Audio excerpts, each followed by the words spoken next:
Hola mi gente, bienvenidos a la table de Maria et bienvenue dans ma cuisine. Je suis Maria Sanz et aujourd'hui, dans notre émission, on fait un voyage au Brésil. Oui, encore dans la thématique brésilienne, je suis inspirée par la chaleur, par les bons produits du Brésil et ce sont des produits qui ressemblent beaucoup aux produits qu'on utilise au Venezuela.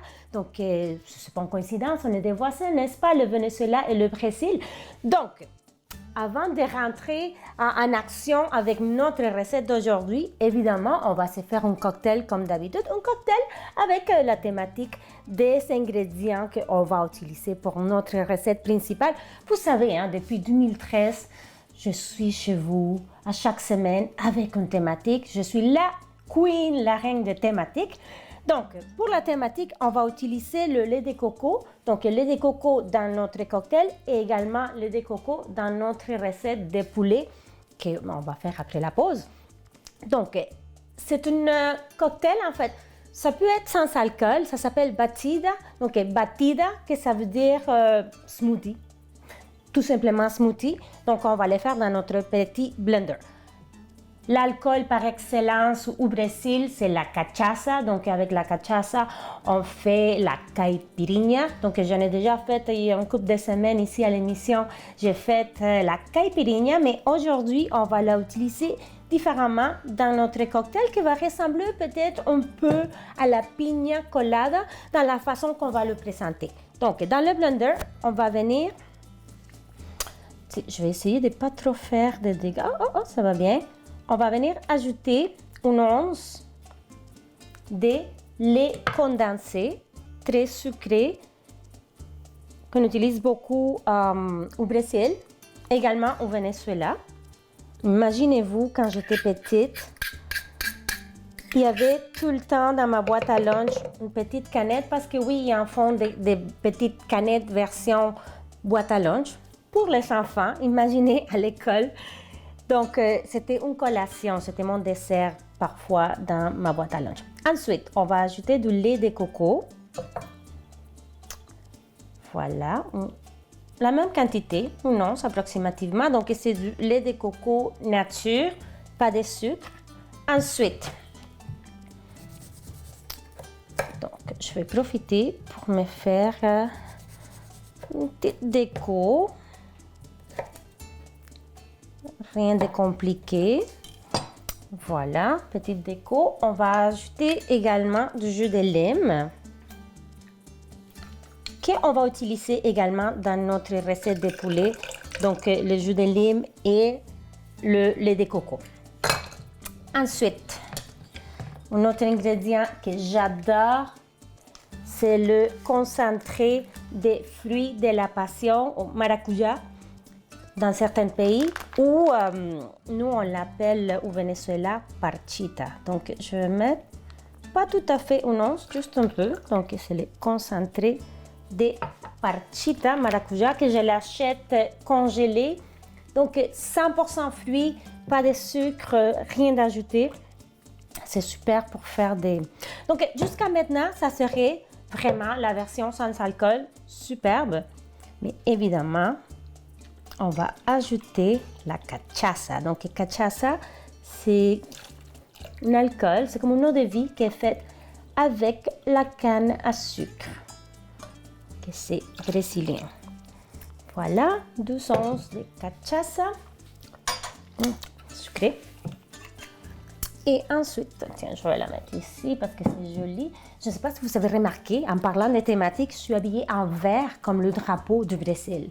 Je suis sous un drapeau ambulant du Brésil. Ensuite, on va ajouter des glaçons. Et voilà, la magie. Regardons.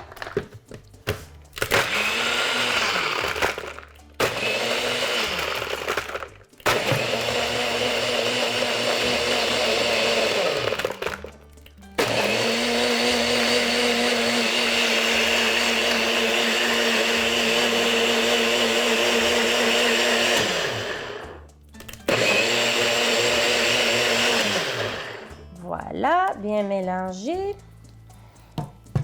Oups, je j'ai comme un problème technique ici avec ma planche à découper. Voilà, faire attention. N'est-ce pas magnifique? Voilà. Oh, regardez comme c'est beau. Excellent. Et ensuite, on va finir le tout avec la cannelle. Parce que cannelle, lait de coco, cachaça, ça va super bien ensemble. Voilà, la cannelle. Et aussi, zeste de lime. Donc,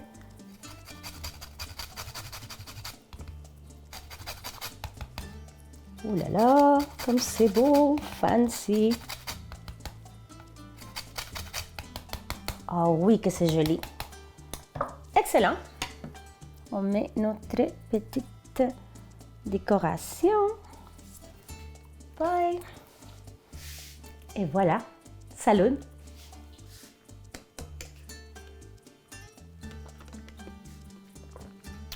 Oh là là. Fruit de la passion, lait de coco avec la touche de lime. Dangereux parce qu'on ne goûte pas la cachaça. Donc voilà, je vais faire un petit ménage. Je vais aller chercher les restes de mes ingrédients. Et on revient dans quelques minutes ici à la table de Maria. On est au Brésil aujourd'hui. Donc, j'ai regardé beaucoup de vidéos sur YouTube, donc je vais essayer de reproduire moi aussi le savoir que j'ai goûté ici à Montréal. Donc, de l'ail, une bonne quantité d'ail. Donc, on se fait la marinade et supposément, un des secrets, c'est la marinade parce que le poulet, c'est un poulet frit, pané, mais à l'intérieur, il est très juteux et très goûteux. Donc, pourquoi? Parce qu'on le fait mariner avec du vinaigre, avec la moutarde, sel, beaucoup d'ail et aussi du jus de citron, ça peut être orange amer, orange normal aussi, mais ça prend quelques jus d'agrumes. Avec le vinaigre également. Donc, ça va venir attendrir notre poulet. Il recommande de le faire mariner 4 heures ou sinon toute la nuit, mais je n'ai pas le temps pour ça. Donc, voilà, je vais faire un beau mélange ici. Côté sucré de l'orange, ça va venir donner de super belles notes à notre marinade. Donc, je vais mélanger.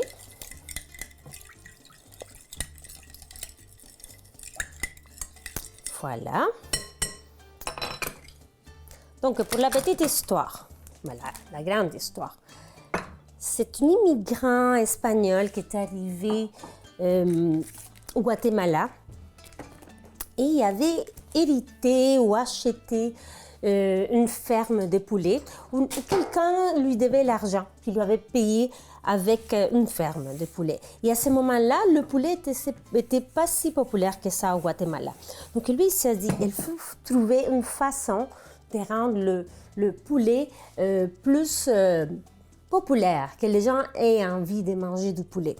Donc il s'est acheté un petit chariot usagé. Il a mis une friteuse dans son petit chariot.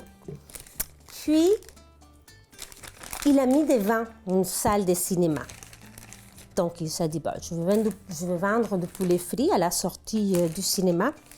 Et voilà, la première semaine, il a vendu 700 poulets. Donc, voilà, il y avait quelque chose d'intéressant entre les mains. Donc là, il s'est dit, mais qu'est-ce que je peux faire? Je peux faire mieux. Il y a mon voisin qui fait son garçon aussi. On l'entend probablement. Donc, il s'est dit, je peux faire mieux que ça. Donc, il s'est inspiré du poulet frit du sud des États-Unis. Donc, que c'est un poulet qui est très goûteux, très connu. Et voilà. Il a fait énormément de tests. Et le reste de l'histoire, il y a plus de 400 restaurants à travers le monde. Les gens qui vont en Guatemala, vous les voyez dans l'avion qui reviennent avec des boîtes de poulet frit vers les États-Unis parce qu'on peut le transporter parce qu'il est frit. Et voilà. Donc, voilà pour la petite histoire du pollo campero. C'est sûr qu'il y en a beaucoup plus d'histoires. Il y a des gens qui sont décédés, des anciens propriétaires dans un vol d'un petit avion. Et après, les fils ont repris l'entreprise. Donc, voilà, si vous avez le temps, je vous invite à chercher sur Internet la historia de pollo campero. Donc, on va laisser mariner notre poulet pendant un petit moment, le temps de faire les accompagnements, donc tout simplement des frites puis une petite salade si on a le temps. Donc j'envoie ça au frais, je vais les bouger de temps en temps pour qu'ils puissent vraiment s'imprégner. Vous allez voir, il va changer de couleur et évidemment je vais aller laver mes mains. Donc à tantôt. Donc ici j'ai du bouillon de poulet tiède, presque chaud, dans lequel je vais ajouter un peu de safran, donc là, pour qu'il vienne colorer un peu et surtout donner du goût. Donc voilà, on le laisse faire son travail. Ensuite, j'ajoute le riz, donc c'est du riz basmati, c'est pas le riz qu'ils utilisent au Brésil, mais je n'ai pas trouvé le riz brésilien, mais je veux que sur Internet, qui utilise aussi du riz basmati. Et moi, j'aime ça vivre dangereusement. J'ai mis une robe beige. Je suis en train de cuisiner avec l'huile de palme rouge qui tache beaucoup. Donc, voilà la vie dangereuse. Donc, on va faire revenir le riz avec tous les légumes pour qu'il puisse prendre du goût aussi. Excellent. Ensuite, on va ajouter une touche de pâte de tomate, juste une petite touche. Et à la fin aussi, vers la fin de la cuisson, on va ajouter des tomates nature, des tomates coupées. Vous allez voir, vous allez voir. Donc, fait revenir la pâte de tomate. Voilà. Ça va venir aussi colorer notre riz. Excellent. Là, on ajoute notre bouillon de poulet. Donc, j'ai mis une tasse et demie de riz. Donc, voilà, 3 tasses de bouillon. Donc, 3 tazas de caldo. Caldo de pollo. En espagnol, caldo. Oh, regardez la couleur. Ouh là là, n'est-ce pas magnifique? Donc là, on laisse évaporer un peu l'eau. Donc, une fois que le riz commence à figer, on va ajouter le poulet. On va ajouter également des petits pois congelés et des carottes congelées, milieu de la cuisson. Également la tomate, puis on va venir couvrir. Donc voilà, on se voit dans quelques minutes pour la suite de notre galinada brasileña. Donc le liquide est presque évaporé, pas tout à fait, mais moitié de la cuisson, disons. Donc je vais redéposer, en fait je vais déposer le poulet. Vous voyez la différence parce que le poulet arroz con pollo qu'on fait au Venezuela, on va venir cuire le poulet dedans. Tandis que la galinada, on le met vraiment en top avec son jus, très important. Ensuite, on va ajouter, ici j'ai des tomates cerises que j'ai tout simplement coupées. Vous mettez les tomates que vous voulez. Moi, j'avais des tomates cerises, une énorme quantité, donc c'est pour ça que je mets les tomates cerises. Donc, on va venir les parsemer.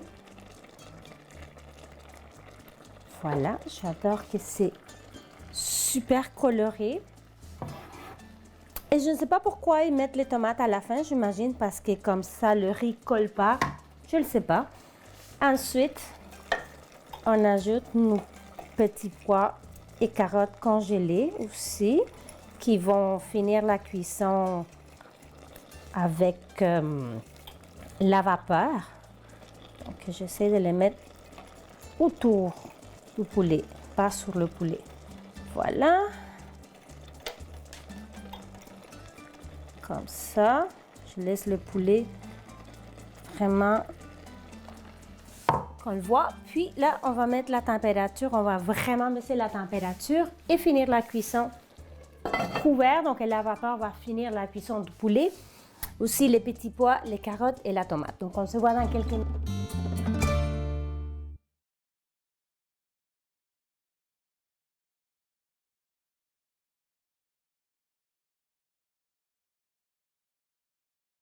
Pour qu'ils puissent cuire, on va les faire cuire au four parce que si on prend le poivron normal, ben, c'est trop profond, donc à l'intérieur, sera cuit différemment. Je veux que ça prenne la couleur vraiment partout. J'ai tout simplement coupé en deux et j'ai enlevé les veines et voilà. Donc, il y a plusieurs couleurs. Mais avant de faire cela, on va commencer avec notre riz. J'ai l'huile qui chauffe vraiment beaucoup. Oh là là là là là là! Muy caliente! Tiens, on va le changer de place parce que c'est muy caliente. Donc, c'est un riz super simple. Tout simplement du riz basmati, du sel, de l'eau et des vermicelles. Donc, on va venir faire dorer les vermicelles. Il y en a partout. Ok, voilà. Ne vous inquiétez pas. Ok, donc je les fais dorer. Je ferai un ménage tout à l'heure. J'aurais dû prendre une poêle plus grosse, mais pas de soucis. Donc, oui, c'est exactement ça qu'on veut, la belle coloration. On y trouve des fois à Montréal. Il y a une place au Carrefour Laval où on peut trouver ces riz-là avec les vermicelles.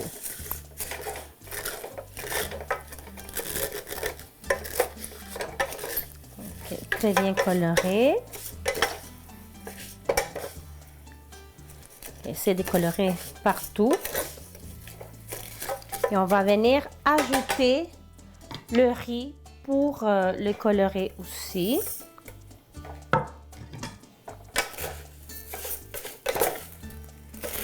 Voilà.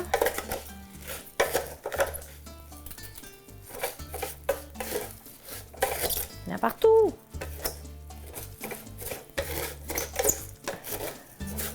Très bien. On ajoute du sel. Puis après, on va goûter, une fois qu'on met l'eau, on va goûter pour le côté haut parce qu'on veut que l'eau soit salée. Si l'eau est salée, donc ça veut dire que le riz sera parfait. Okay. Tout est bien coloré. Puis à la fin, je vais ajouter des amandes que je vais venir rôtir. Donc voilà pour l'eau. Donc on attend que l'eau soit absorbée, mais avant qu'il en reste encore un petit peu d'eau, on va venir couvrir et vraiment baisser le feu. Donc, parfait. Je vais goûter tout à l'heure pour le sel. Maintenant, on va venir prendre nos poivrons et on va mettre notre mélange. Non, mais c'est trop joli, n'est-ce pas? Vous allez voir dans l'assiette. Donc, on a la protéine, mais on a les légumes aussi. Puis après, ben, avec le riz, c'est un repas complet. Donc, voilà, je vais faire les deux comme cela. Puis, je l'envoie au four à 400 à peu près 25 minutes, là, jusqu'à le temps que la viande soit bien colorée. Donc, voilà, à tout à l'heure. Le riz est prêt, mes poivrons sont dans le four, ça sent extraordinairement bon dans la maison. Donc, on va se faire une petite sauce minute et c'est probablement la sauce préférée de ma sœur. Donc, c'est une sauce avec du tahini. Donc, on va ajouter un peu d'ail, pas énormément parce que on ne veut pas que ça prenne trop de place, mais si vous...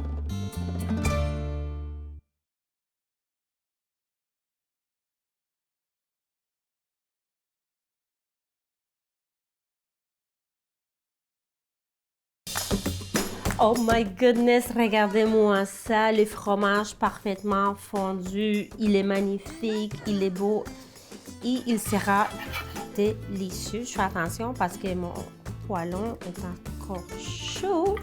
Ouh là là là là là là là là. Je pense qu'on pourrait bien manger ça à 2, mais je ne juge pas. On peut le manger à 1 aussi. Donc, mes sucres, j'ai laissé cuire coulant parce que c'est comme cela que je les aime. Donc là, sans l'œuf, c'était un croque-monsieur. Quand on ajoute l'œuf, c'est un croque-madame.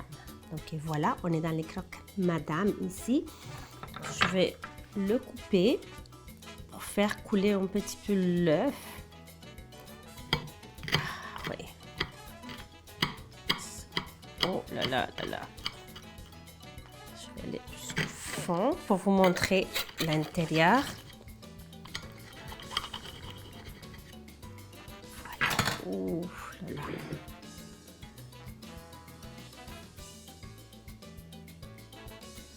N'est-ce pas magnifique? Voilà, donc je vais le bouger un peu pour mettre notre salade à côté, comme ça. Et voilà!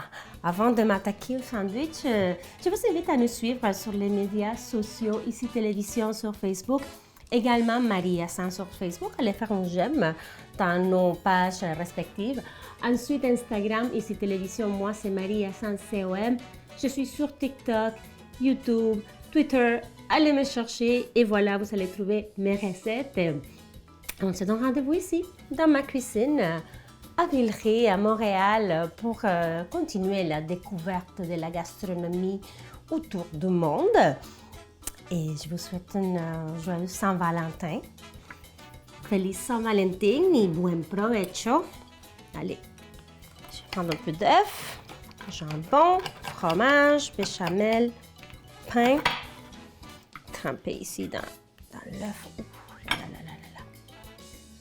Allez.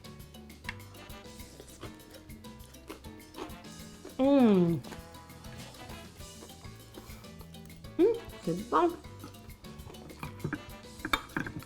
Salade.